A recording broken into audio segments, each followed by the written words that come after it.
మా ఛానల్స్ లో వ్యాపార ప్రకటనలు, ఇంటర్వ్యూల కొరకు మాకు వాట్సాప్ మెసేజ్ చేయండి 7799978978. సార్ నమస్కారం. నమస్తే అమ్మా. సార్ ఎన్నో సినిమాలు చేశారు, ఎంతో అనుభవము. ఆ అనుభవానికి తోడుగా ఒక కొత్త అలవాటు చేసుకున్నారు, బుక్ రాశారు ఒకటి. ఓ మీ దాకా వచ్చింది అది. మిమ్మల్ని చూస్తే వైష్ణవుల్లా ఉన్నారు, కానీ రాసింది మాత్రం శివ సహస్రనామ స్తోత్రం. మంచి ప్రశ్న.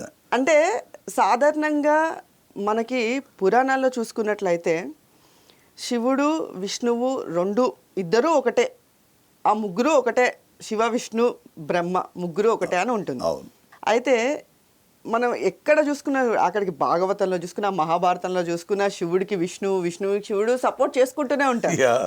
అలాంటిది వీళ్ళిద్దరికి భేదం ఉంది అన్నది ఎంతవరకు నిజం? అసలు నిజంగా భేదాలు అనేవి వస్తే ఎందుకు వచ్చి ఉంటాయి అంటారు?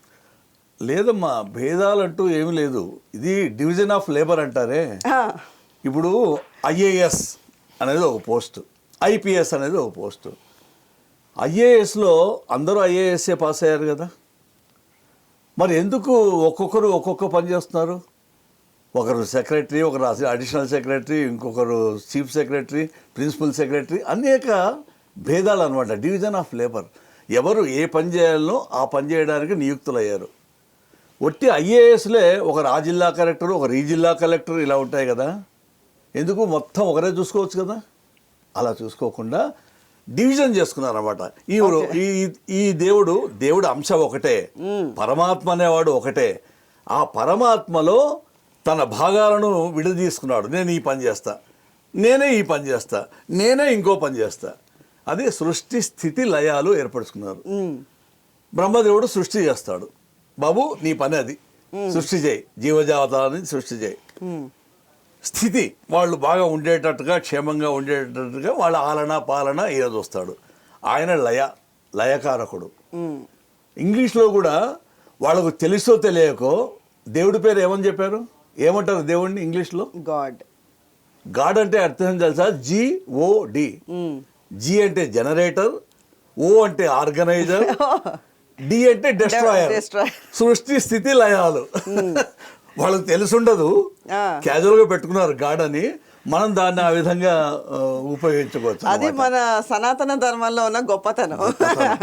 అంటే ఆ కాలంలో వాళ్ళు ఏర్పరచుకున్నా కూడా, ఇంగ్లీష్ వాళ్ళు తెలుసో తెలియకో గాడ్ అని పేరు పెట్టుకున్నా కూడా, దీనికి కరెక్ట్గా బ్రహ్మ విష్ణు మహేశ్వరులకు సరిపోతుంది గాడ్ అనే పదం.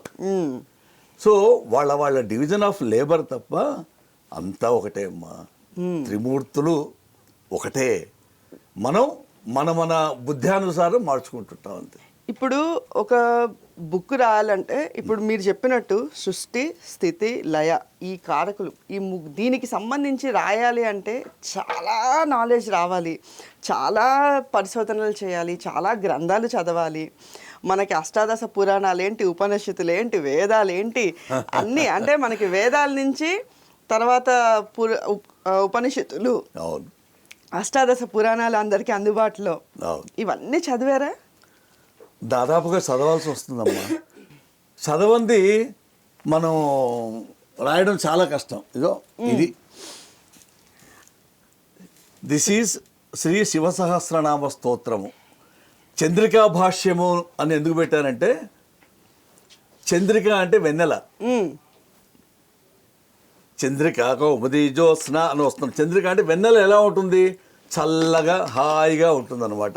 ఈ పుస్తకం కూడా, గ్రంథం కూడా చదువుతూ ఉంటే విషయం హాయిగా చల్లగా తేటతెల్లంగా ఉంటుందన్నమాట. అందుకని చంద్రికా భాష్యం అని పేరు పెట్టాం. దీనికి ఏంటంటే, ఇది ఒక మహానుభావుడు సూచించారు, ఒక శర్మ గారు. ఈ పేరు పెడితే చాలా బాగుంటుంది అని సూచించారు. వారు చెప్పిన మాట శిరోధార్యంగా స్వీకరించి దానికి చంద్రికా భాష్యం అని పేరు పెట్టాను. ఇదమ్మా పుస్తకం. ఇప్పుడు మీరు చెప్పిన ఈ ముగ్గురు గురించి తెలుసుకోవాలంటే చాలా లోతుకు వెళ్ళాలి. అవును. ఈ ముగ్గురు కూడా అర్థం కాని వ్యక్తులే వాస్తవంగా చెప్పుకోవాలి అంటే. ఇప్పుడు శివుడే మనస్కారకుడు, చేయించేవాడు, చేసేవాడు అన్నీ ఆయనే. అయితే ఇది రాయడానికి అసలు ఎన్ని సంవత్సరాలు పట్టి? మనస్కారకుడు చంద్రుడిని అంటారమ్మా జ్యోతిష ప్రకారంగా. చంద్రమా మనసోజాత అంటే మనస్సు నుంచి చంద్రుడు పుడతాడు అని, మనసిజుడు అని పేరు ఆయనకు. మన్మధుడికి మనసిజుడు అని పేరు. సో మనఃకారకుడు చంద్రుడు, బట్ అన్నిటికీ వీళ్ళు మరీ త్రిమూర్తి అని మనం ఆత్మకం అనమాట. అది అది ఉంటుంది ఇంపార్టెంట్. ఇది యాక్చువల్గా ఏమైందంటే అమ్మా, నేను కొన్ని గ్రంథాలు జనబాహుళ్యానికి పరిచయం చేద్దామనే ఉద్దేశం చేత ముందు రామాయణంలో ఉత్తరకాండ తీసుకున్నా. రామాయణంలో 7 కాండలు ఉన్నాయని తెలుసు అందరికీ. 6 కాండలు బాగా తెలుసు. శ్రీరామ పట్టాభిషేకం అది అంతవరకు బాగా తెలుసు. ఆ తర్వాత ఏమైందో ఎవరికి తెలియదు. మీకు ఉత్తరకాండలో రామాయణంలో వచ్చే 6 కాండలలో కలిగే అనేక ప్రశ్నలకు సమాధానాలు ఉత్తరకాండలో దొరుకుతాయి. ఓకే. ఈ ఉత్తరకాండను గురించి జనానికి తెలియజేద్దామని దాన్ని వాల్మీకి మహర్షి రాసిన దాన్నే సామాన్య భాషలో, మామూలు వాడుక భాషలో జనానికి అందించాను. ఓకే. అది ఒక ప్రయోగం. అది 3500 శ్లోకాలు. అది దాదాపుగా 2-3 ఏళ్ల పాటు అందరికీ అందించాను. ఆ తర్వాత పంచతంత్రం, విష్ణు శర్మ రాసిన పంచతంత్రాన్ని అందించాను. అది ఒక బృహత్ కార్యం. మామూలు వాడుక భాషలో అనమాట. ఈ వాట్సాప్, ఫేస్బుక్లో బాగా అందరికీ పరిచయం. అంబాళం పార్థసారథి అంటే పరిచయం అయిపోయినారు అనమాట. ఆ తర్వాత ఏం గ్రంథం తీసుకుందాము అని ఒక ప్రశ్న నా లోపల ఉత్పన్నమైంది. మహాభారతం అందరికీ తెలుసు. మహాభారతంలో 18 పర్వాలు ఉన్నాయని కూడా తెలుసు. ఒక్కొక్క పర్వంలో విరాట పర్వం అంటే కీచక వధ, భీముడు, అజ్ఞాతవాసం ఇవన్నీ వస్తాయి. ఉద్యోగ పర్వం అంటే వాళ్ళు ప్రయత్నం చేయడము, సంధి ప్రయత్నాలు ఇవన్నీ దాంట్లో వస్తాయి. ఒక్కొక్క దానికి ఒక్కొక్క పరిమితి ఉంది. ఒక్కొక్క పర్వానికి ఒక నిర్దేశించిన భావం ఉంది. ఈ అనుశాసన పర్వము అన్న తర్వాత ఏమిటి అనుశాసనం? అనుశాసనం అంటే ఏముంటుందో అందులో చాలామందికి తెలియదు. మిగతా పర్వాల గురించి కొంత తెలుసు, అనుశాసన పర్వం గురించి మాత్రం అసలు తెలియదు. సరే, దీన్ని జనానికి పరిచయం చేద్దామని మొదలుపెట్టాను. మొదటి చాప్టర్ నుంచి ప్రారంభించి దాని అనువాదం, వ్యాసభారతం. ఓకే. ఒక్కొక్క శ్లోకము, దాని భావము మామూలుగా తేట తెల్లంగా మోడక భాషలో మొదలుపెట్టాను. 17వ చాప్టర్ వచ్చేంత వరకు శివసహస్రనామ స్తోత్రము అని ఉంది. 17th chapter. అనుశాసన పర్వంలో విష్ణు సహస్రనామం కూడా ఉండాలే అనిపించి చూస్తే 149వ చాప్టర్ విష్ణు సహస్రనామం ఉంది. అంటే విష్ణు సహస్రనామానికంటే ముందే శివ సహస్రనామం చెప్పబడింది అన్నమాట. మరి దీనికి ఎందుకు అంత ప్రాచుర్యం రాలేదు? కారణం ఏమై ఉండొచ్చు? ఇలా అనేక ప్రశ్నలు నాలో ఉత్పన్నమైనాయి. దాంతో మనం ఈ శివ సహస్రనామాన్ని జనబాహుళ్యానికి పరిచయం చేయాలి అనే ఉద్దేశం చేత ఎట్లాగూ మొదటి చాప్టర్ నుంచి అనువాదం చేస్తూ వస్తున్నా మామూలు వాడుక భాషలో. ఈ శివ సహస్రనామం వచ్చిన తర్వాత దీన్ని ఒక్కొక్క నామాన్ని తీసుకొని ఒక పేరాలో అట్లా రాసేద్దాం అనుకున్నా. అలాగే రాశాను మొదటి 200 నామాల దాకా. ఈ ముఖ పుస్తకం నేను మోము పుస్తకం అంట ఫేస్బుక్ను. ముఖ పుస్తకం లేదంటే మోము పుస్తకం. మోము పుస్తకంలో కొంతమంది భక్తులు, కొంతమంది జనాలు బాగా ఈ ఇచ్చగలిగిన వాళ్ళు, గురువుగారు చాలా బాగా రాస్తున్నారు, ఇంకా విపులంగా రాస్తే బాగుంటుందేమో, ఒక పేర సరిపోవడం లేదు, మాకు తృప్తిగా లేదు, కొంచెం పొడిగించండి. అప్పుడు మెల్లమెల్లగా గ్రంథాలు అన్నీ సేకరించి వాటిని బాగా సుదీర్ఘంగా చదివి అందులో ఏముంది, ఏ గ్రంథంలో ఏముంది, ఈ నామానికి సంబంధించి ఇంకెక్కడైనా ఉందా అని మొత్తం భారత, భాగవత, రామాయణాదులు, ఈ అష్టాదశ పురాణాలు. అష్టాదశ పురాణాలు ఎన్నున్నాయి? 18. దశ అంటే 10 కదా. దశ తర్వాత ఎట్లా వస్తుందంటే సంస్కృతంలో ఏకాదశ, ద్వాదశ, త్రయోదశ, చతుర్దశ, పంచదశ, షోడశ, సప్తదశ, అష్టాదశ అంటే 18. అదనమాట. అలా చెప్పాలి. ఓకే. సో అష్టాదశ పురాణాలు 18 ఉన్నాయి. అవి ఏవో తెలుసా? శివ పురాణం, మార్కండేయ పురాణం, ఇంకా నీవే కదమ్మా, చాలా మందికి తెలియదు. దీనికి క్యాప్జల్గా ఒక చిన్న శ్లోకం ఉంది. ఈ శ్లోకాన్ని కనుక మనం పిల్లలకు నేర్పిస్తే విన్నాను ఇది నేను. 18 పురాణాలు ఉంటాయి, అవగతం అవుతాయి. అవునవును. ఎంత బాగుంటుంది. చాలా సింపుల్. చెప్పండి. మద్వయం భద్వయం చైవ భ్రత్రయం వ చతుష్టయం నాలింపాగ్ని పురాణాన్ని కూస్కం గరుడమేవచ. అంతే, ఎంత ఈజీ శ్లోకం చెప్పడం. మద్వయం భద్వయం చైవ భ్రత్రయం వ చతుష్టయం నాలింపాగ్ని పురాణాన్ని కూస్కం గరుడమేవచ. మద్వయం, ద్వయం అంటే రెండు మాలు ఉన్నాయట. ఏమిటది? మత్స్య పురాణం, మార్కండేయ పురాణం. భద్వయం రెండు భాలు ఉన్నాయట. భవిష్యత్ పురాణం, భాగవత పురాణం. బ్రత్రయం, బ్ర అనే అక్షరంతో 3 ఉన్నాయట. బ్రహ్మ పురాణం, బ్రహ్మాండ పురాణం, బ్రహ్మ వైవర్త పురాణం. వ చతుష్టయం 4 వాలు ఉన్నాయి. వాయు పురాణం, వామన పురాణం, వరాహ పురాణం, విష్ణు పురాణం. నా లిం పా గ్ని నారద పురాణం, లింగ పురాణం, పద్మ పురాణం, అగ్ని పురాణం. కూస్కం కూర్మ పురాణం, స్కంద పురాణం. గరుడమేవచ గరుడ పురాణం.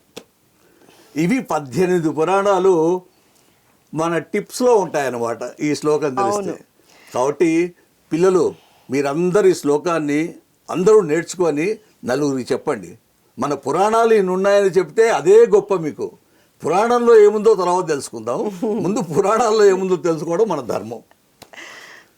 సో అలా 18 పురాణాల్లో దాదాపుగా అన్ని, ఒక్కొక్క పురాణం 90,000, లక్ష, లక్షన్నర.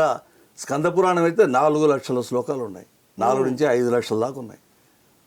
అన్ని లక్షలే. నీకు 1000-2000 ఉన్న పురాణాలు ఏమీ లేవు. కాబట్టి అన్ని లక్షల శ్లోకాల లోపల ఎంత విషయం ఉందో అసలు. పురాణం పంచలక్షణం అంటారన్నమాట. 5 లక్షణాలతో ఉంటుంది. సర్గశ్చ ప్రతిసర్గశ్చ వంశో మన్వంతరాణి చ వంశానుచరితం చేతి పురాణం పంచలక్షణం. సో అయితే సర్గశ్చ ప్రతిసర్గశ్చ వంశో మన్వంతరాణి చ వంశానుచరితం చేతి పురాణం పంచలక్షణం. ఈ 5 లక్షణాలతో కలిసింది పురాణం. ఆ 5 లక్షణాలను విపులంగా మనం తర్వాత ఇంకోసారి మాట్లాడుకుందాం. సో ఈ పురాణాల లోపల అనేక వంశాల యొక్క చరిత్ర, రకరకాల వంశాలు ఉంటాయి కదా. సూర్యవంశము, చంద్రవంశం, మనకు తెలిసిన 2 వంశాలు. అనేక వంశాలు ఉన్నాయి ఇంకా అందులో. ఆ వంశాల లోపల ఏ రాజులు వచ్చారు, ఎవరెవరు ఎంతెంత కాలం పరిపాలించేశారు, ఏమేమి ఘనకార్యాలు చేశారు, ఇవన్నీ అనేక విషయాలు అందులో ఉంటాయన్నమాట. సో ఆ పురాణాంతర్గత విషయాల్లో ఎక్కడ మహాదేవుడి పేరు, రకరకాల పేర్లు ఉంటాయి కదా. ఈశ్వరుడికి ఎన్ని పేర్లు చెప్తావు చెప్పు నువ్వు? చాలా ఉంటాయి. ఎన్ని? చాలా అంటే అందాజా. ఇప్పుడు ఈశ్వరుడు అంటారు, పరమేశ్వరుడు అంటాడు, శివ అంటాము, లింగేశ్వరుడు అంటాము, అర్ధనారీశ్వరుడు అంటాము. ఇప్పుడే చెప్పాను. మ్యాక్సిమం ఓ 10 పేర్ల దాకా చెప్పగలం. అవును. తర్వాత ఇట్లా అనాల్సి వస్తుంది. మనకు అమరకోశం అనే గ్రంథం ఉంది. అందులో ప్రతి దేవుళ్లకు పర్యాయ పదాలు ఉన్నాయి. అమరకోశం అంటే పర్యాయ పద గ్రంథ కోసం. ఈశ్వరుడు ఉన్నాడు. ఈశ్వర సర్వ ఈశానాం శంకరశ్చంద్రశేఖర భూతేశ ఖండ పరశు గిరీశో గిరిశో మృడ మృత్యుంజయ కృత్తివాసో పినాకి ప్రమదాధిప ఉగ్ర కపర్ది శ్రీకంఠ స్థితికంఠ కపాలభృత్ వామదేవో మహాదేవో విరూపాక్షత్రిలోచన కృశానురేత సర్వజ్ఞో ధూర్జటిర్నీలలోహిత హరస్పర హరోభర్గ్యస్త్రియంబక స్త్రిపురాంతక గంగాధరోంధకరిపుక్రతుధ్వంసీ వృషధ్వజ వ్యోమకేశో భవో భీమస్థాణో రుద్ర ఉమాపతి అష్టమూర్తిర్రహిర్బుద్న్యో మహాకాలో మహానట భస్మాంగరాగో అస్థిహార ఉగ్రాక్షో నాగకంకణ కంఠే కాలోర్ధనారీ శాకాలకూటసనో నగ కురంగపాణిర్దిగ్వ్యాసో కాలకాలాంబరాంబర పశ్యల్లలాట ఖట్వాంగద పితృవనేచర గజాసురాదిక్కుహన వటుకో వటుమూలగ ఆదిభిక్షుర్ మహామృత్యుర్. ఇట్లా చెబుతూ పోతే శివుడి పేర్లు ఇలా పర్యాయ పదాలు అనేక ఉన్నాయన్నమాట. ఇది వస్తే ఏమవుతుందంటే స్టూడెంట్స్కి, విద్యార్థులు చక్కగా దీన్ని అవగతం చేసుకుంటారు. ఏ పేరు ఎందుకు వచ్చిందో కూడా ఉంది అమరకోశంలో. అసలు ఆ పేరు ఎందుకు రావాలి, రావడానికి వ్యుత్పత్తి ఏంటి, ఎటిమాలజీ ఏంటి, ఇలాంటివన్నీ ఉంటాయన్నమాట. కాబట్టి అమరకోశం అందరి పిల్లలతో పాటు నీ పిల్లలు కూడా నేర్పించు. అయితే ఇప్పుడు ఇది మీకు మొత్తం రాయడానికి ఎన్ని సంవత్సరాలు పట్టింది? ఇంత ఇప్పుడు మీరు చెప్పింది ఒక పావు అంతే, అవును. అంటే ఈ బుక్ గురించి. అవునవును. ఈ బుక్ మొత్తం రాయాలి అంటే అసలు ఎన్ని సంవత్సరాలు పట్టింది మీకు? నాకు కరెక్ట్గా పుస్తకం రాయడానికి 646 రోజులు పట్టిందమ్మా కరెక్ట్గా, నేను అక్షరబద్ధం చేయడానికి. అయితే అందులో రాయడానికి కావలసిన సరంజామా సమకూర్చుకోవాలి కదా. ఏ ఉపనిషత్తుల్లో ఏ మంత్రంలో ఎక్కడ ఉంది, ఏ ఋగ్వేదంలో ఎక్కడ ఉంది, యజుర్వేదంలో ఎక్కడ ఉంది, ఇవన్నీ చదవడానికి దానికి నాకు ఈజీగా 3-4 ఏళ్ళు పట్టింది. ఓకే. అవన్నీ పట్టుకొని ఒక 646 రోజులు, దాదాపుగా 5 సంవత్సరాల కృషి. అయితే గురుగారు, ఇప్పుడు ఇక్కడ శివసహస్రనామ స్తోత్రం అని పేరు పెట్టారు కదా, ఇది బుక్ స్టార్ట్ చేస్తున్నప్పుడే అనుకున్నారా, లేకపోతే మీకు దీని గురించి రాసిన తర్వాత ఈ పేరు నిర్ణయించారా? మంచి ప్రశ్న అమ్మా. నేను పేరు నిర్ణయించాల్సిన అవసరం లేదు. ఆ చాప్టర్ పేరే శివసహస్రనామం. ఓకే. శివసహస్రనామ స్తోత్రం చాప్టర్ పేరు. ముందు పుస్తకం రాద్దాము అది ఇది ఏవి ఆ సంకల్పమే లేదు. ఓకే. జనాలకి అందించాలి, భారతంలో ఏముందో జనానికి చెప్పాలి, ఆ ఉద్దేశం తప్ప ఏదో పుస్తకాలు రాద్దాం అది రాద్దాం అనే ఉద్దేశం. రాసిన తర్వాత ఒక మహానుభావుడు ఉండి, గురువుగారు పుస్తకం అచ్చు వేస్తే బాగుంటుంది కదా, చాలా బాగుంటుంది అంటే, అదంతా నేను ఎక్కడ పెట్టుకోవాలి నాయన, ఇప్పుడు అంత కష్టమవుతుంది నాకంటే నాకు వదిలిపెట్టండి నేను చూసుకుంటా అన్నాడు. అప్పారావు అని విజయవాడలో ఉంటారు ఆయన. Great man, great printer. ఆయన మొదలుపెట్టిన తర్వాత ఆయన ఒక కాపీ తయారు చేశారు. చేసినప్పుడు మోహన్ పబ్లికేషన్ నుంచి ఆకుల రామచంద్రరావు అని ఆయన ఎందుకో వెళ్ళాడు అక్కడికి. ఆయన వేరే పుస్తకాలు ప్రింట్ చేస్తుంటారు అక్కడ. ఇది చూశారట, బాగుందండి ఈ పుస్తకం, ఎవరు రాస్తున్నారంటే అంబాళం పార్థసారథి గారని హైదరాబాద్లో ఉన్నారు, రాస్తున్నారంటే వారి నంబర్ ఇవ్వండి, నేను పబ్లిష్ చేస్తాను, ఇంత మంచి పుస్తకం ఇప్పుడు దాకా లేదు, ఎవరు రాయలేదు కూడా ఇంత వివరంగా అని ఆయన నాతో మాట్లాడారు. అవశ్యం, అంతా పరమేశ్వర సంకల్పం, నాదేముందమ్మా, నేను నిమిత్త మాత్రుడిని, నేను రాశానని ఎప్పుడు చెప్పను, ఆయన రాయించాడు అంతే. పరమేశ్వరుడు నన్ను ఎన్నుకొని ఆయన నా చేత రాయించాడు, అంత తప్ప నేను నిమిత్త మాత్రుడిని, ఇప్పటికీ చెప్తాను అంతే. అయితే గురుగారు, ఈ బుక్ ద్వారా మీరు ప్రజలకి, అంటే మన ఎన్నో గ్రంథాలు మీరు చదివి దాని నుంచి తీసుకొని రాసి జనాలకి వాడుక భాషలోకి ఈజీగా, అంటే ఇప్పుడు చిన్న పిల్లలు చదివినా కూడా అర్థమయ్యేలాగా ఈ బుక్ రాశారు. అయితే దీని ద్వారా మీరు ఇందాక ఫస్ట్లో ఒక క్వశ్చన్ అడిగాను కదా, వైష్ణవులకి శివుడికి భేదం ఏంటి అని. సో ఒక వైష్ణవులు అయ్యుండి శివ సహస్రనామ స్తోత్రం రాశారు అంటే అక్కడ భేదం లేదని మీరు చెప్పకనే చెప్పారు ఈ బుక్ ద్వారా. అంటే మిమ్మల్ని ఎవరు క్వశ్చన్ చేయలేదా గురువు గారు, అంటే మీరు ఎందుకు ఇది శివుడికి సంబంధించి ఎందుకు రాస్తున్నారు మీరు అని చెప్పేసేసి? అడిగారు కూడా. మా వాళ్ళలో కొంతమంది ఉంటారు కదా, మామూలుగా ఒక పని చేస్తున్నాం అంటే దానికి అడ్డు వేసేవాళ్ళు చాలా మంది ఉంటారు. మంచి చెప్పేవాళ్ళు, పెంచేవాళ్ళు ఉంటారు, తుంచేవాళ్ళు ఉంటారు, 2 రకాలుగా ఉంటారు. ఒక అతను, పేరు అనవసరం, బాగుండదు, ఆయన నా దగ్గరకు వచ్చి, ఏమిటి నువ్వు శివ సహస్రనామానికి భాష రాస్తున్నావేంటి, మనం వైష్ణవులం కదా, వైష్ణవులు విష్ణువు గురించే రాయాలి, శివుని గురించి రాయకూడదు అంటే, అలా ఏమేం లేదు, నీకు తెలుసో తెలియదో ఒక విషయం ఉంది, మనం ఈ తిరుమలలో ఉంటాడే ఆయన వెంకటేశ్వర అనకూడదు, వెంకటేశ్వర స్వామి అనకూడదు. ఎందుకు అనకూడదు, తప్పేముంది, వెంకటేశ్వర స్వామి దాంట్లో ఈశ్వర శబ్దం ఉంది కదా,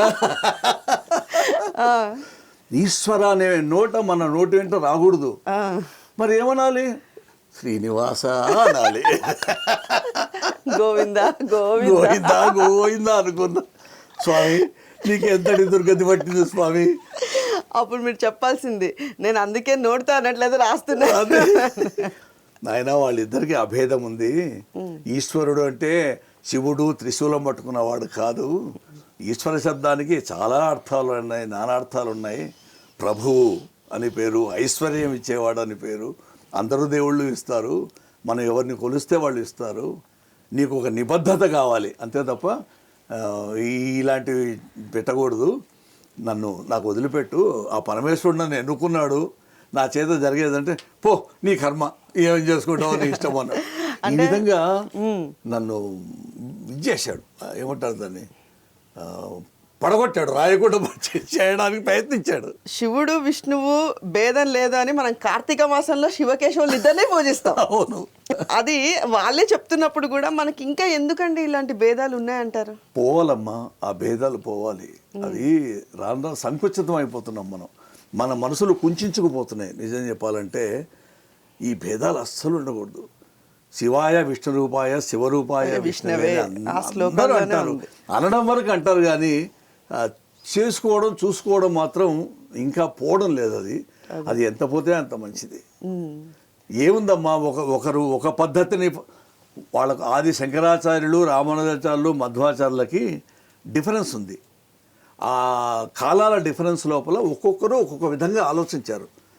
ఒకరు జీవుని గురించి ఆలోచిస్తే, ఒకరు ఆత్మ గురించి ఆలోచిస్తే, ఒకరు ప్రకృతి గురించి ఆలోచిస్తే, అలా జరిగి త్రిమతాలు ఏర్పడ్డాయి తప్ప అంతా ఒకటే. చివరికి చూస్తే ఉండేది ఒకటే, అద్వైతం అంటారే, ద్వైతం రెండు లేవు, ఒకటే, అదే పరమాత్మ. అట్లా అనుకోవాలి తప్ప అది వీళ్ళు వైష్ణవులు దేవుడున్నాడు, జీవుడున్నాడు, ప్రకృతి కూడా ఉంది, మూడు ఉన్నాయి అంటాడు. ద్వైతులు ఏంటి, జీవుడు దేవుడు ఇద్దరే ఉన్నారు అంటాడు. అద్వైతులు ఏంటి, దేవుడు ఒక్కడే, అదే అద్వైతం, రెండు లేవు, ఒకటే. అయితే ఈ బుక్ రాసిన తర్వాత మీకంటూ ఒకటి అనిపిస్తుంది కదా మనసులో, నేను ఇది రాశాను, ఇది చేశాను, మన వల్ల జనాలకి ఇది తెలిసిందే అని మీకు అనిపించింది ఏంటి? మీ మనస్సాక్షికి, మీ మనస్ఫూర్తిగా మీకు అనిపించింది ఏంటి? లేదమ్మా, నాకు నేను రాశాను అనేది నాకు ఎప్పుడూ అనిపించలేదు. ఆయన రాయించాడు అనే ఇప్పటికీ అదే భావం ఉంది తప్ప నేనేంటమ్మా, నేను 40 సంవత్సరాల పాటు పోలీస్ డిపార్ట్మెంట్లో పనిచేశాను. నా ఉద్యోగం వృత్తి పోలీసు శాఖ, ప్రవృత్తి తర్వాత వృత్తి నటన, సినిమాల్లో నటించడం. ఈ వేదాంత విషయం రాయడం నాది కాదు అసలు, నేను రాయకూడదు. బట్ నన్ను ఎన్నుకున్నాడు ఆ పరమాత్మ, పరమేశ్వరుడు నన్ను ఎన్నుకున్నాడు, నా చేత రాయించాడు. పోతనామాచుడు అంటాడే భాగవతంలో, పలికెడిది భాగవతమట, పలికించడి వాడు రామభద్రుండట, నే పలికిన భవహరమగునట అంటాడు ఆయన. రామభద్రుడు పలికిస్తున్నాడు, నేనేమిటి, నేను రాయగలనా ఇది అన్నాడు. అట్లా ఆ పరమేశ్వరుడు పలికించాడమ్మా, నా చేత రాయించాడు. నేను ఎప్పుడూ రాయలేదు, నాకు ఆ గర్వం ఏమాత్రం కించిదపి నాస్తి, అంటే కొంచెం కూడా లేదు. గురుగారు, 2 మాటల్లో జనాలకి ఈ బుక్ నుంచి మీరు తెలుసుకున్నది, జనాలకి తెలియపరచాలనుకున్నది 2 మాటల్లో. మీరు పుస్తకం చదవండి, పుస్తకంలోని భావాన్ని అర్థం చేసుకోండి. శివుడు కేశవుడు వేరేవి కాదని మీకే అర్థమైపోతుంది. శివకేశవులకు అభేదం అంటే భేదం లేదు, ఇద్దరూ ఒకటే. అనవసరంగా మన పూర్వీకులు శివకేశవుల ప్రాధాన్యతను తీసుకొచ్చి మారణ హోమాలు జరిగిపోయినాయి, రక్తపాతాలు జరిగిపోయాయి. అలా ఉండకుండా మనం వాళ్ళకు అభేదాన్ని సూచిస్తూ ఇద్దరినీ సమానంగా చూడడం మన విధి, మన ధర్మం, శాస్త్రం అదే చెప్తుంది. ధన్యవాదాలు గురువుగారు, మీ అమూల్యమైన సమయాన్ని మాకు కేటాయించారు. అండ్ ఈ బుక్ గురించి ఇంకా వివరంగా మీరు ఎంత జనాలకు అర్థమయ్యే భాషలో ఎలా రాశారో ఇంకా వివరంగా తెలియజేసే ప్రయత్నం మా వీడియోల ద్వారా చేద్దాం. తప్పకుండా అమ్మా, తప్పకుండా. నమస్కారం.